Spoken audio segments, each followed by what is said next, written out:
her true story. From Tennessee, my son-in-law threw coffee at me and said, "You eat, but don't help," and slammed my plate down, so I sold the house while they slept. They said I took up space.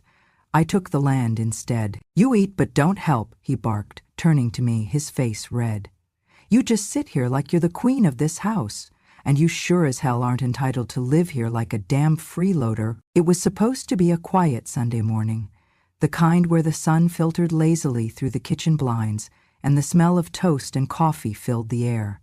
I had gotten up early, as I always did, careful not to wake anyone. My knees creaked and ached with every step, but I had grown used to that. After all, when you're 72 and your hip has been through surgery, pain becomes as familiar as breath. I had made my way to the kitchen, set the table, like I used to when George was still alive, and waited. My daughter Lila came down first, in her robe, yawning and scrolling through her phone. She barely looked up when I said good morning. Then came the kids, Olivia and Ben, 10 and 7. They smiled at me, sweet as always, and sat down to their usual spots. And then he entered. Derek, my son-in-law. 6'2", big-shouldered, with a look that could slice granite. He did not speak at first, just poured himself a cup of coffee, then grabbed a plate of eggs Leela had fried. He sat down heavily at the head of the table and began eating without a word. I sat in the far corner, like I always did now, at the edge of the table. My plate had one slice of toast and a bit of scrambled egg. I didn't want to be a burden. I never asked for anything more. I smiled. I always tried to smile. "Morning, Derek," I said, gently. He didn't respond, just chewed, loud and hard. The silence thickened. Lila pretended not to notice. The kids whispered something to each other about a video game. I reached for my tea, trying not to spill, when Derek's chair suddenly screeched backward. "You know what? I'm sick of this," he said sharply. We all froze. "You eat, but don't help," he barked, turning to me, his face red. "You just sit here like you're the queen of this house." Lila's head snapped up. Olivia dropped her spoon. Ben shrank back into his seat. I looked at him, stunned. I try to help, Derek. My hip is still healing," the doctor said. He laughed, a cruel, joyless sound. "Your hip? You have been here for 6 months, doing nothing but taking up space, using our water, our electricity, eating our food." "Derek, please," Lila said under her breath, eyes wide. "Not now." But he wasn't finished. He grabbed his mug of coffee, still steaming, and in one sudden, violent motion, hurled it toward me. The hot liquid splashed across my lap, soaking my old blue nightgown, scalding my skin. I gasped, not from pain but from the shock. The mug clattered to the floor and rolled under the counter. I looked down at the brown stain spreading over the fabric, my hands shaking. The kids stared at me, eyes wide, mouths open. Then, as if that wasn't enough, Derek slammed his plate down onto the table, so hard the eggs bounced and the plate cracked. "I work 50 hours a week and come home to this?" he shouted. "A house full of people, eating and lounging while I pay for everything?" I sat frozen, the burn on my thigh throbbing. No one moved. Lila just stared at the table, her lips pressed into a thin line. "You're not my mother," Derek said, voice low now, venomous. "And you sure as hell aren't entitled to live here like a damn freeloader." The words stabbed. It echoed in my head like a bullet ricocheting off bone. I turned to Lila, hoping, just hoping, for her to say something, anything, to stand up, to remind him that I was her mother, that I had raised her, fed her, sat by her bedside through every fever, saved every little card she made me, that this house once belonged to her father and me. But she only whispered, "Derek, just not now, not now." The silence after that was louder than any scream. Olivia reached for a napkin and slowly offered it to me. I took it with trembling hands, wiping my dress, feeling the burn and the shame and the disbelief rise up my throat. "I think I'll go upstairs," I said, my voice barely above a whisper. No one stopped me. As I climbed the steps, one at a time, gripping the banister with knotted fingers, I felt my chest tighten. Not from the pain, but from something far worse. The realization that I did not belong here anymore. That the home I had built, the family I had raised, the love I had poured, had no room left for me. At the top of the stairs, I paused and looked back. Derek was already back in his chair, scrolling through his phone. Lila was gathering plates. The kids stared at their cereal bowls as if they held the secrets to the universe. That was the moment I knew. I was not a mother in this house, not a grandmother, not even a human being. I was just a ghost, sitting in a chair that no one wanted filled. I went upstairs like a ghost, each step heavy, each breath thinner than the last. My legs were soaked from the coffee, my nightgown clinging to my skin, stinging. The hallway felt colder than usual, though I knew it was only my body reacting to shock. I closed the door behind me, slowly, carefully, so it would not creak.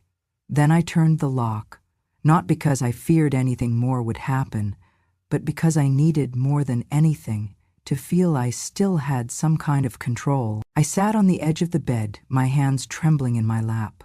The thin floral blanket I used every night was still half folded, the pillow where I kept George's old handkerchief tucked beneath it. I stared at the brown stains on my legs and on the nightgown, watched them bloom like wounds. My fingers felt for the buttons at my collar. I undressed quietly, mechanically, and changed into a fresh housecoat, one of the few I had left that was not threadbare. Then I sat again, still listening. No one came up, no knock on the door, no footsteps, no apologies. They had already moved on with their morning. The silence felt deafening. I pressed a hand to my chest, and my fingers touched something beneath the fabric. I reached in and pulled out the small gold locket I wore every day, even now, even when they mocked me for being sentimental. I opened it with a soft click. Inside, the tiny photograph of George was still intact, black and white, his eyes serious, his jaw firm, the same way he looked the day he returned from war. And just like that, the years melted away. I closed my eyes. The scent of cedar and fresh paint filled the air, and George stood out front with sweat dripping from his brow and a hammer still in hand. He had spent months building that porch. He wanted everything to be perfect, every nail, every plank. He did not have to do it himself, but that was who he was. After returning from the war, George had said he wanted to create something with his hands, something peaceful, something solid. "This house will keep you safe when I'm gone," he told me once, holding my face in his rough, calloused hands. "That's why I'm building it with my own 2 fists." It was the spring of 1959 when we moved in. Back then, the house stood on an open stretch of Tennessee land, surrounded by fields and birdsong. There were no neighbors yet, just trees that swayed like they knew our names, and deer that wandered near the back fence. George painted the kitchen blue because he said it reminded him of my eyes. I cooked our first meal there, with flour still on my sleeves from baking cornbread. We laughed like fools, danced to a scratchy radio song in the living room even before the floor was sealed. And oh, how that house held us. Through everything, 3 children, 1 miscarriage, storms that battered the roof, winters where we kept warm by piling quilt high and sitting together in silence. The night our youngest, Lila, was born, George nearly broke every traffic law in the county just to get me to the hospital. And when he held her in his arms, his whole face softened, like every hard edge from the war had finally dissolved into something gentle. He was not a perfect man, but he loved us with a loyalty that never once cracked. Even in his final days, when the cancer had taken most of his strength, George insisted I wheel him out to the porch so he could watch the sunrise. That porch he built, that land he worked, that house he never stopped seeing as ours. The last thing he said to me in a clear voice 2 days before he passed was something I had never forgotten. "If they love you, they'll honor this house. They'll see what it means to you. If they don't, Mabel, don't sign anything. Not a damn thing. This house was built with love.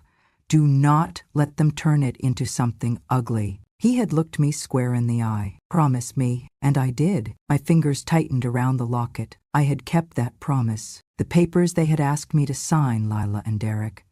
Right after George's funeral. I had smiled and said I would think about it. They brought them twice more. Lila with guilt in her eyes, Derek with irritation in his. But I never did sign. I tucked them away in the bottom drawer of George's old desk in this very room, right under the hand-sewn flag from his service and the little wooden box that held our wedding bands. I knew what they assumed, that I had eventually given in, that Lila, being our daughter, had inherited it automatically, that I had no reason to hold on, that they were wrong. I still held the deed, still held the power. And tonight, after what happened downstairs, after Derek's cruel words and that scalding coffee, I realized something George probably knew all along. Sometimes, love means protecting not just what was, but what still is, what still can be. I stood up slowly, walked across the room to the old desk, opened the drawer, and took out the file folder.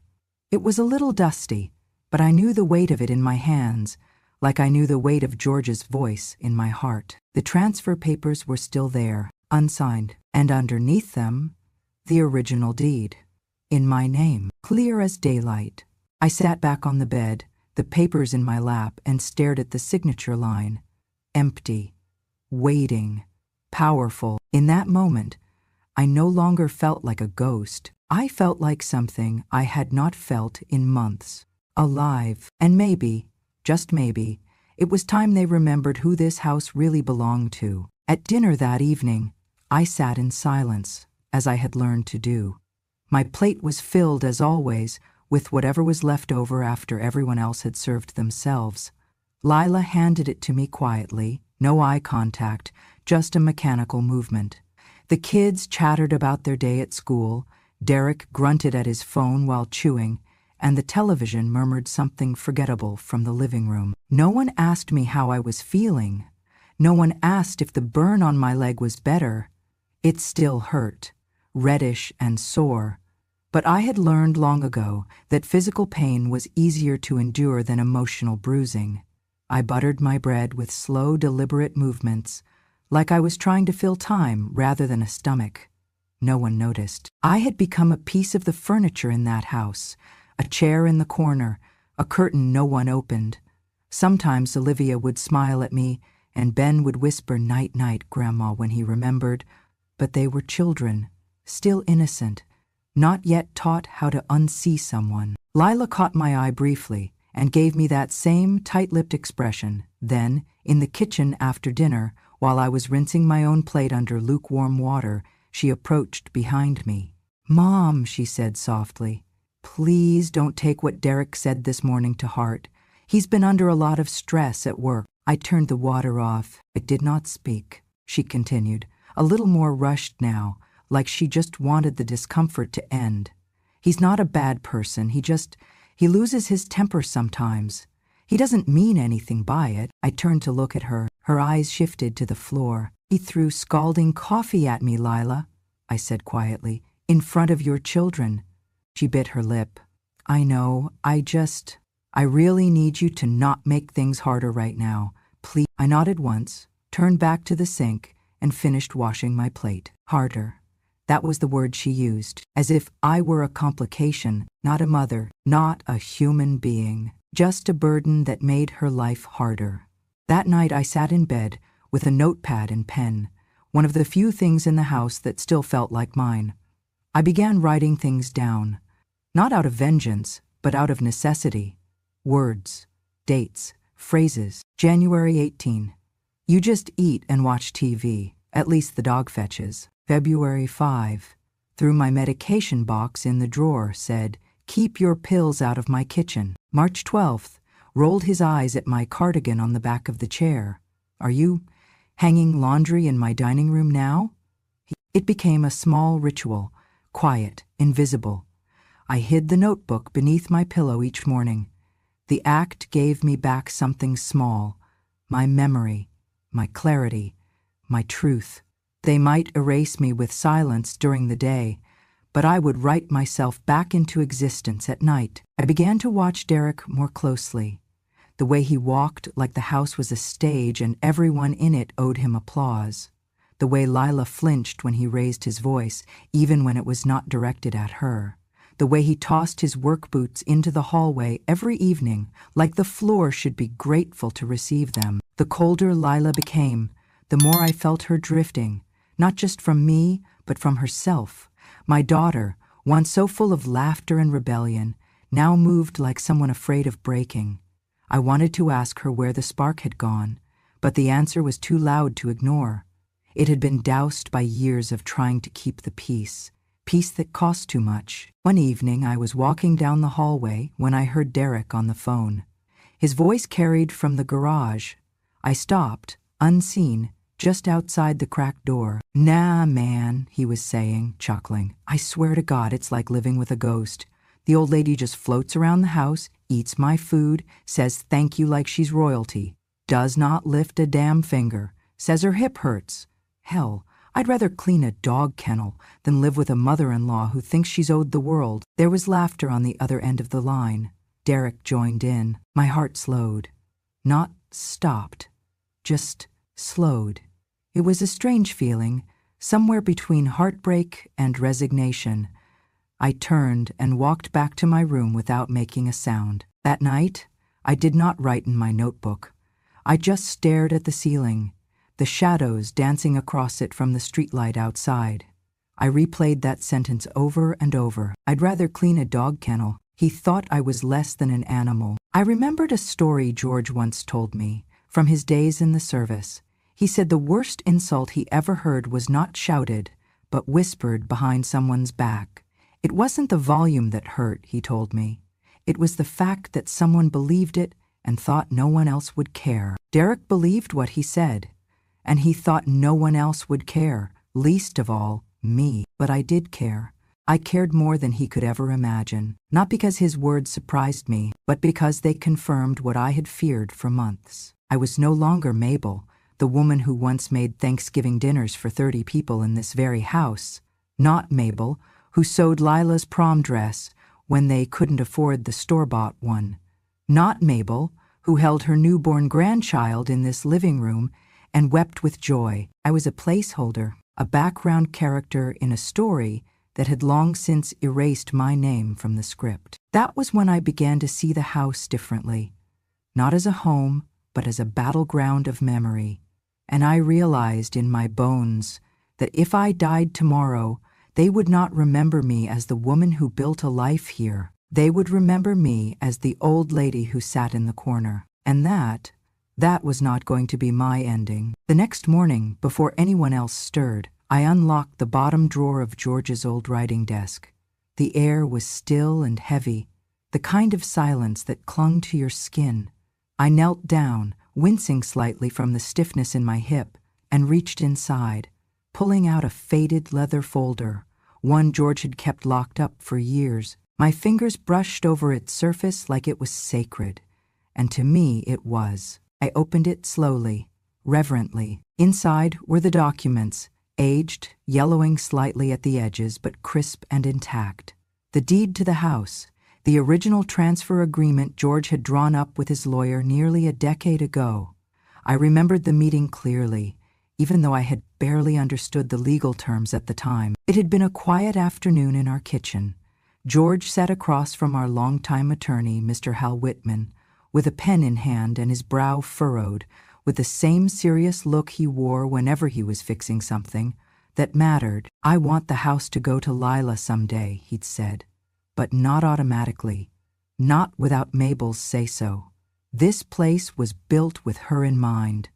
No one deserves it more than her, and if someone ever treats her like she's less than family, I want her to be able to say, 'This is mine, and you don't belong here.'" I remembered the way George looked at me when he said that, not with sentiment, but with clarity, as though he knew, somehow, that a day might come, when I would need that power. Mr. Whitman nodded and drafted the clause. The property would be willed to Lila in name, but the transfer of full ownership required one final signature, mine. And that signature, to this day, had never been written. I stared at the blank line again, now, years later, empty, waiting, the only thing between me and freedom. I held the papers tightly and placed them in a plain envelope, then slipped on my coat. The clock read 7:15 a.m. The house was still asleep. Derek never rose before 8 on weekends. Lila stayed in bed even longer. I had time. I took the local bus into town, sitting by the window, the folder pressed flat against my chest as if it could protect me from everything outside. The town had not changed much. Same streets, same coffee shop on the corner, same courthouse with peeling white paint. Mr. Hal Whitman still worked in the same building on Magnolia Street, just above the bakery that always smelled of cinnamon. I buzzed at the entrance and waited. He opened the door, startled at first, but then smiled gently. "Well, if it isn't Mabel Jennings, my God, it has been too long." I nodded, unable to keep my voice from shaking. "I need to talk to you about the house." He gestured me inside, and soon we were sitting across from each other, just like all those years ago. I pulled out the folder and placed the papers in front of him. "I never signed it, Hal," I said quietly, "but I think I might want to." He looked over the documents carefully, adjusting his glasses. "You have every right to," he confirmed. "George structured this exactly how he said he would. It's all here in black and white. You're the final authority." The words settled in the air like dust. I leaned back in the chair and let out a breath I had not realized I had been holding for months. "And if I choose to sell it, you can sell it, gift it, lease it, burn it to the ground," he said. "It's legally yours to decide." That made me smile, faintly. Burn it to the ground. The image was tempting. He hesitated for a moment. "You thinking about leaving?" "I'm thinking about surviving," I said. He nodded, understanding in his eyes. We talked a while longer, discussing logistics. He said he could help manage the process quietly if that was what I needed. I told him it was exactly what I needed. Quiet, but final. When I stepped out of his office, the sky had brightened, and I felt strangely taller, like the air around me had shifted. I walked for a bit through the small downtown, past storefronts and flower beds, past children holding their parents' hands, and then I found myself pausing at a public bulletin board nailed to the side of the post office. Among the flyers for guitar lessons and lost cats was a printed notice in bold green letters, calling landowners, local conservation trust, seeking rural properties to develop nature reserve. Preserve Tennessee's natural heritage. Let your land become a legacy. A phone number was listed below. I stared at it. Then I read it again, and again. A slow, undeniable idea began to form. I thought about the land behind our house, the wide open space, the trees that still remembered George's hands, the field where Lila used to run through wildflowers. I remembered how George would say, "This place is peace. I want it to stay peaceful long after we're gone." Maybe. It still could be. I pulled the flyer down and folded it into my coat pocket. When I got home, I went straight to my room and pulled out a local map from George's old filing cabinet. I spread it out over the bed and ran my finger over the lines that bordered our land. 22 acres, undeveloped, still zoned as private residential.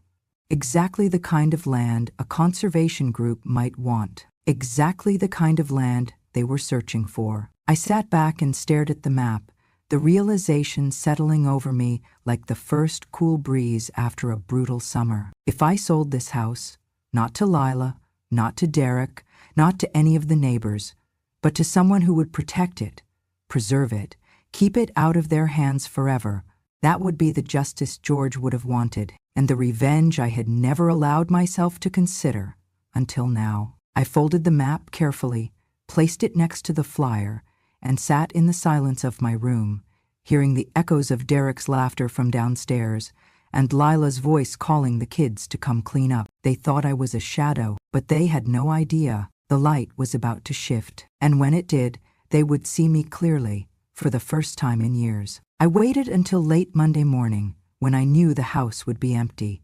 Derek had gone to work early, grumbling about traffic like always, and Lila had taken the kids to their piano and karate classes.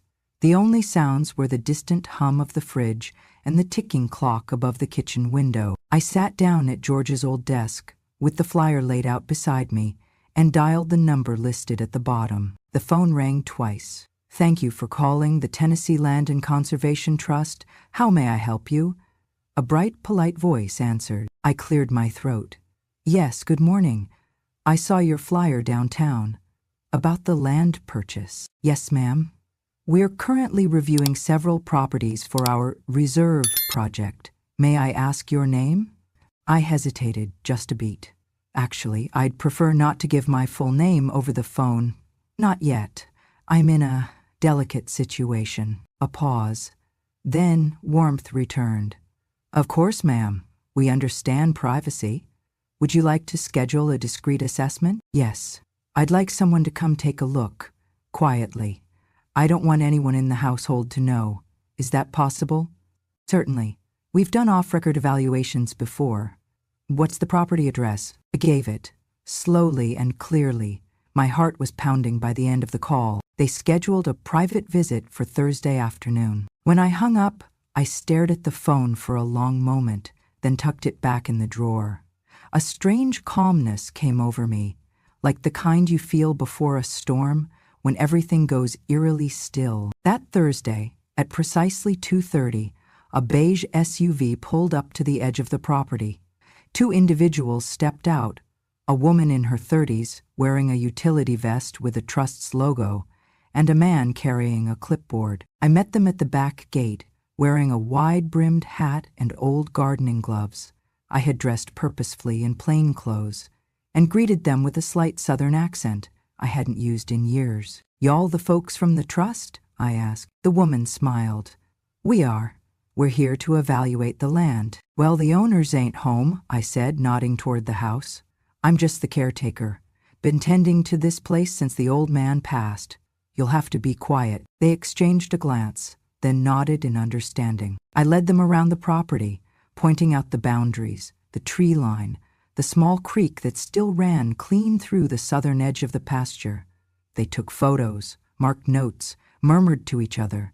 They asked about soil quality, wildlife sightings, zoning restrictions. I answered everything. I had lived on this land for over 40 years. I knew it better than I knew the back of my own hands. Before they left, the woman turned to me and said, "We'd be very interested. If you're the one with authority, we'd love to send over an offer and draft paperwork for review." "I am," I said softly. "And yes, please do." That night, I couldn't sleep, not from anxiety, but from adrenaline. The next day, the email arrived. The offer was fair, more than fair, enough for me to leave, enough to begin again, enough to ensure Derek and Lila would never step foot on this land again. I printed the documents, sat down with a steady hand, and signed the intent to transfer. It was a quiet victory, and yet my fingers trembled just slightly. I sealed the envelope, wrote the date for notarization on the top, and slid it into the drawer alongside the original deed. All that remained was the final signature at the courthouse. That night, as the sun dipped below the trees, casting long golden shadows across the living room floor, I stood quietly in my room and began folding clothes. One by one, neatly and without rush, I filled a small suitcase. Not everything, just enough. My nightgown, my locket, the notebook, a framed photo of George, the leather folder, a worn Bible, 2 scarves, my arthritis cream, a small jar of peppermint candies. It was peaceful, almost meditative, like preparing for a long-awaited trip. Then I heard laughter from the living room. I paused. Peering through the narrow crack in the door, I saw them. Derek with his feet on the coffee table, arm wrapped around Lila, both of them watching some sitcom, chuckling like everything in the world was fine. Like the insults, the dismissals, the coffee, the silence, They had never happened. My daughter leaned her head on his shoulder. He leaned down and kissed the top of her hair. The sound of their joy rang in my ears like static. And still, I said nothing. Just closed the door and zipped the suitcase. That moment stayed with me longer than I expected. Not because it made me sad, but because it made me certain. They thought I was upstairs, invisible, but I was downstairs in my mind, opening the future one zipper at a time. Tomorrow I would leave this house not as a victim, but as its rightful owner, signing it away to a future where they would never belong. The morning was still dark when I slipped out the front door, the sky just beginning to lift its curtain of stars. I moved quietly, careful not to let the old hinges squeak, clutching my purse with both hands.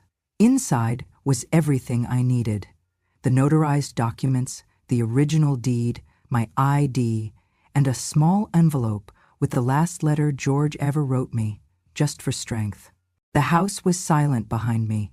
No footsteps, no children awake, no shouting, no cruel laughter, only the low hum of the fridge and the occasional creak of the settling wood. They were all still asleep. I stood at the curb for a moment, breathing in the cold Tennessee air. It tasted like freedom. A yellow taxi rolled up exactly at 6:15 as I had scheduled. The driver, a young man with music playing low on the radio, helped load my small suitcase into the back. He did not ask questions. I was grateful. "Downtown?" he asked. "Yes," I said. "Courthouse first, then one more stop." We drove in silence. At the county clerk's office, I submitted every document in that envelope, with hands steady as stone. The woman behind the counter smiled, checked the paperwork, and nodded. "Everything looks good, Miss Jennings. The conservation group wired the funds just this morning. We've already received verification." So quick and so simple, so irreversible. I asked for a copy of the completed transaction for my records. As she printed the final page, she said, "You know, it's rare we see folks donate land like this. You're preserving something real special." I smiled. "That's the idea." From there, I had the taxi take me across town to visit a friend I hadn't seen in years. Marjorie Blackwell, a widow like me, with a sharp wit and a porch full of wind chimes. We had fallen out of touch after George passed, mostly my doing. But when I called her last week and asked if I could stay for a few days, she didn't hesitate. "Of course you can," she'd said. "I've got a warm bed and fresh pie.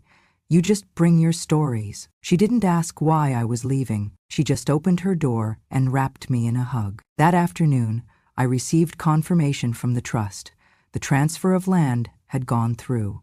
The house and acreage were now officially part of the Tennessee Reserve Project, effective immediately. I spent the next day reading on Marjorie's porch, watching squirrels chase each other across the roofline.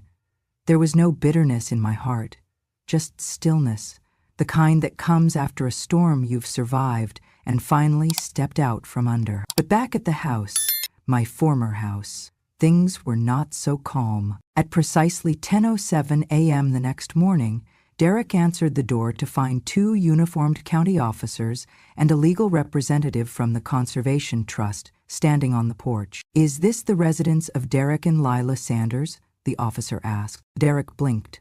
"Yeah? We are here to inform you that the property you are occupying has been legally transferred.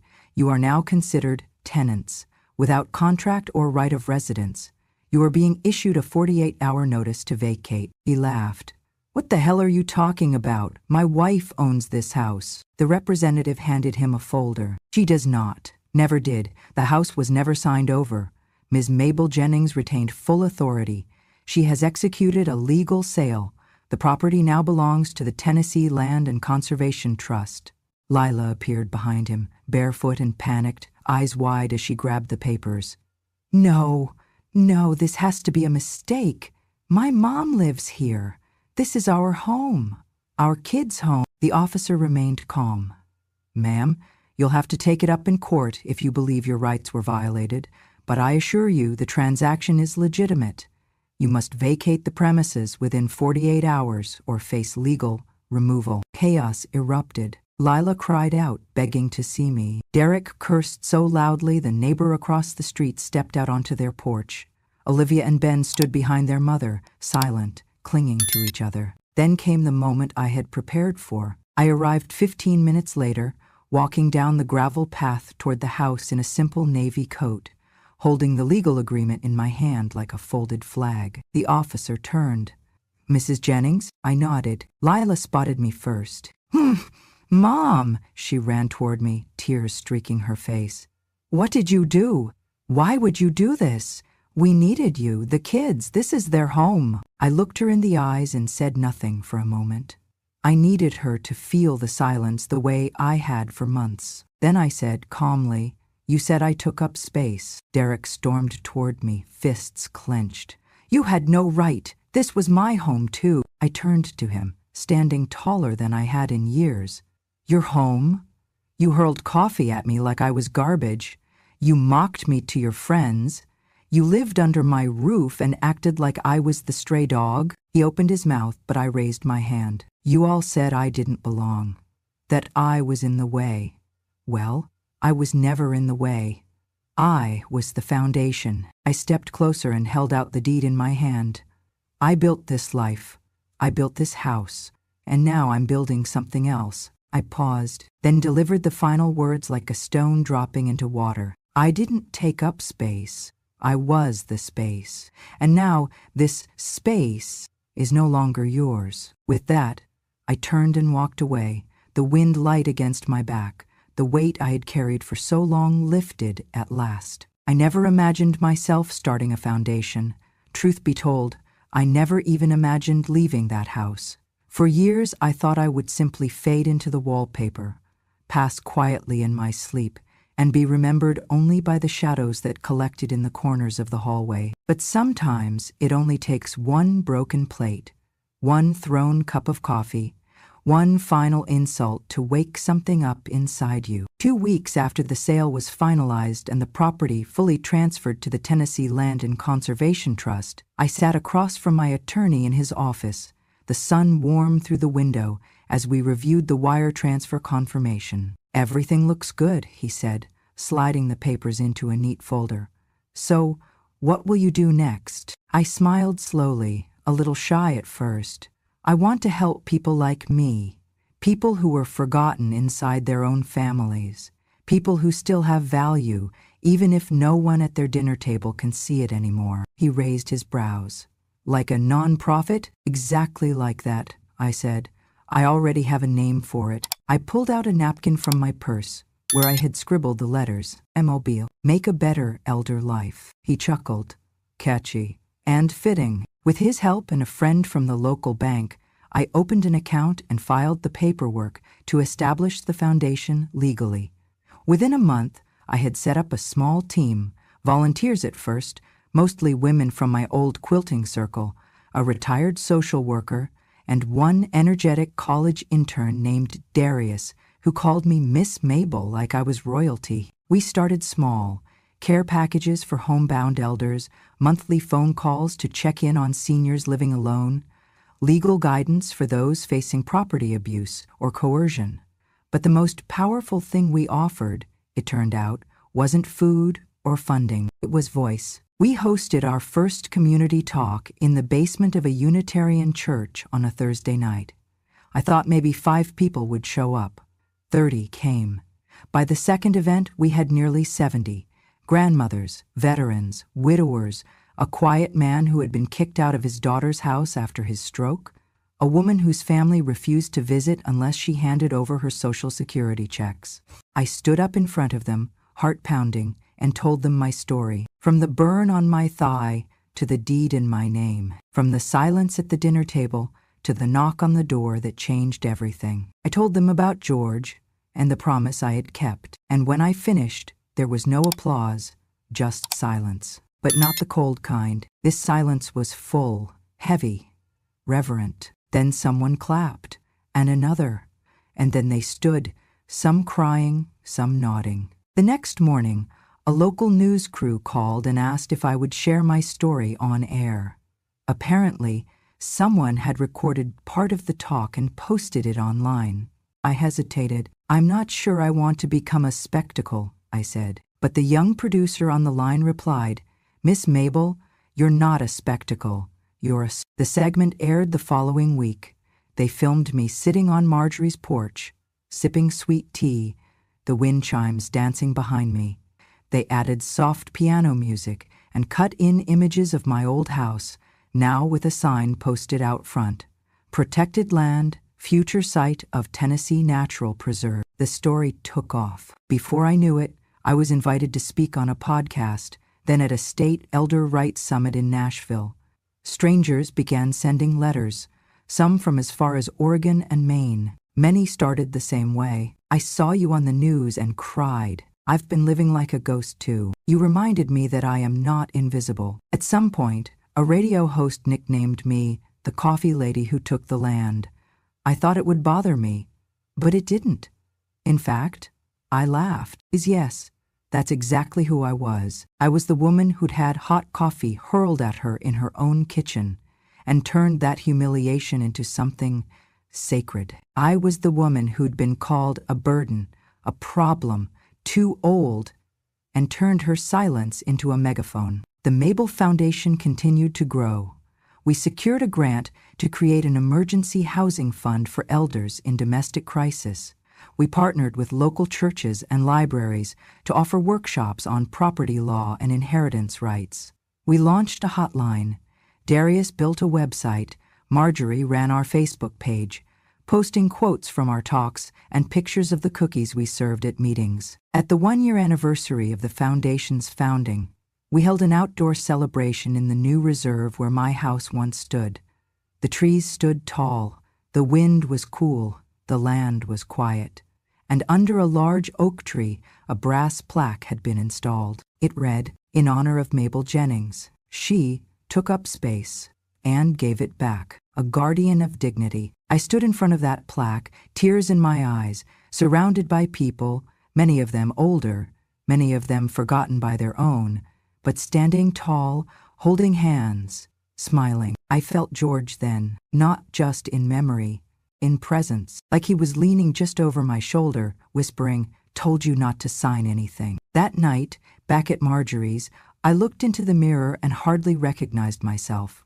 Not because I looked younger, but because I looked awake, bright, whole. I smiled, not the careful smile I used at family dinners, not the polite one I wore in their house, but a real one, wide and unashamed. It was the first smile in years that felt like it belonged entirely to me. I used to believe that once your children grew up, your job was to disappear quietly, to not cause trouble, to not take up space. But I've learned that some things, like dignity, like your voice, are worth taking space for. After selling the house, I didn't just find freedom, I found a chance to do something meaningful.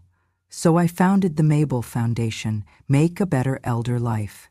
It started on Marjorie's kitchen table with a pen, a notepad, and a cold cup of tea.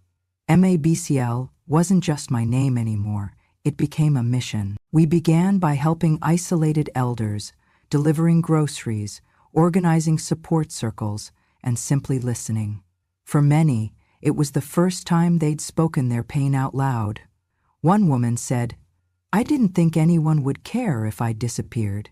That's when I knew we were doing something that mattered. Then, someone shared a video of me telling my story, from the coffee thrown at me to the deed I never signed. It went viral. Letters poured in. People said I gave them permission to stand up. When the news called me the coffee lady who took the land, I didn't flinch. That coffee cup? It drew a line. I stepped over it and found myself again. I didn't just reclaim a house. I reclaimed me. My days are quieter now, and finally mine. I live in a small white house with green shutters on the edge of a forest, where the mornings begin with tea and bird song, and the evenings end with golden lamplight and the rustle of pine trees. The rocking chair on my porch creaks like an old friend, reminding me that I am still here, still choosing peace over noise. People come sometimes, strangers who've heard about the coffee lady who took the land, women who feel invisible, who've been silenced too long. They come with stories. I listen. I offer tea and if they ask for advice, I give only what I know, that silence is not love, and forgiveness is not permission to return to harm. Last month, a letter came from my daughter. She said sorry. She said she left him. I read her words, folded them gently, and placed the letter in my drawer. I forgave her, but I didn't write back. Some doors don't need reopening to heal. Each night, I whisper to George's photo. I didn't sign it, and I didn't become a shadow. Then I sleep, light as air, dreaming only of trees and the quiet I've finally earned. If you've made it to the end of this story, thank you. Thank you for listening, not just to a tale, but to a journey of dignity, resilience, and quiet strength. Mabel's story wasn't just about a deed that was never signed. It was about people like her, elders who were once seen as a burden, but in truth are the roots holding entire families together.